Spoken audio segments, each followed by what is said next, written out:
গত 2 দিন প্রবল বর্ষণের কারণে আমরা যে জাতীয় সড়কটা এটা এক সাইড দিয়ে পুরো ভেঙে গেছিল। নিচে মানে অনেক ক্ষয়ক্ষতি হয়েছে। নিচে বাগানের যে গাইড জায়গাটা আছিল ওই জায়গাটা পুরো ভেঙে গেছিল।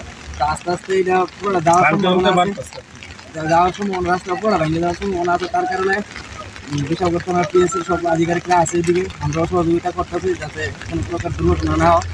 এই কারণে আমরা কোন জায়গায় এটা হরিশনগর চা বাগান এরিয়া। কাছাকাছি কি আছে? কাছাকাছি কলেজে রবীন্দ্রনাথ কলেজের সামনে রেল ব্রিজ আছে, রেল ব্রিজের একটু সামনে জাতীয় সড়ক মোটামুটি প্রায় ভেঙে গেছে। এক সাইড পুরা ফাটল ধরে রয়েছে প্রায় সপ্তাহে। কোন সময় হয়েছে? আজকে সকালে আমরা দেখছি প্রায় 7টা-8টার পুরো আমরা এইদিকে বাড়ি যাওয়া হয়েছে। কোনো গাড়িগুলো যাতে কোনো দুর্ঘটনা না হয় ওই কারণে আমরা দেখতেছি।